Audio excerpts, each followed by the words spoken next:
ಶರಣಾರ್ಥಿಗಳು. ಒಂದು ವಚನ ಒಂದು ಸ್ಟೇಟಸ್ ಅಭಿಯಾನದಲ್ಲಿ ನಾನು ಭಾಗವಹಿಸುತ್ತಿದ್ದೇನೆ. ಇಂದು 182ನೇ ವಚನ.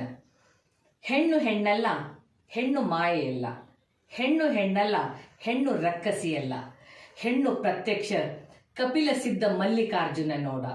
ಶಿವಯೋಗಿ ಸಿದ್ದರಾಮೇಶ್ವರರ ಒಂದು ವಚನದೊಂದಿಗೆ ಈ ಒಂದು ಅಭಿಯಾನದಲ್ಲಿ ನಾನು ಭಾಗವಹಿಸುತ್ತಿದ್ದೇನೆ.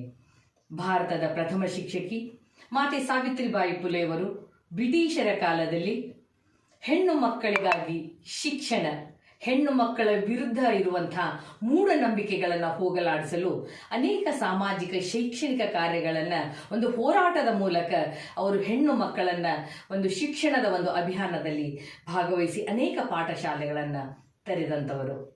ಆ ಒಂದು ಮಾತೆ ಸಾವಿತ್ರಿಬಾಯಿ ಪುಲೆಯವರ ಜನ್ಮ ದಿನಾಚರಣೆ ನಿಮಿತ್ತ ಸಮಸ್ತ ಹೆಣ್ಣು ಮಕ್ಕಳಿಗೆ, ಸಮಸ್ತ ಶಿಕ್ಷಕಿಯರಿಗೆ ಶುಭಾಶಯಗಳನ್ನು ಕೋರುತ್ತಿದ್ದೇನೆ. ಹೆಣ್ಣು ಮಕ್ಕಳು ಒಂದು ದೈವ ಸ್ವರೂಪಿಗಳು. ಹೆಣ್ಣು ಮಕ್ಕಳಲ್ಲಿ ಒಂದು ದೈವತ್ವ ಇದೆ. ಹೆಣ್ಣು ಮಕ್ಕಳನ್ನು ಶಾರೀರಿಕವಾಗಿ ನೋಡದೆ ಹೆಣ್ಣು ಮಕ್ಕಳಿಗೆ ಗೌರವವನ್ನು ಕೊಡಿ ಅಂತ ಹೇಳಿ ಈ ಒಂದು ಅಭಿಯಾನದಲ್ಲಿ ಭಾಗವಹಿಸಲು ಅವಕಾಶ ಮಾಡಿಕೊಟ್ಟಂಥ ಆಯೋಜಕರಿಗೆ ತುಂಬು ಹೃದಯದ ಧನ್ಯವಾದಗಳು.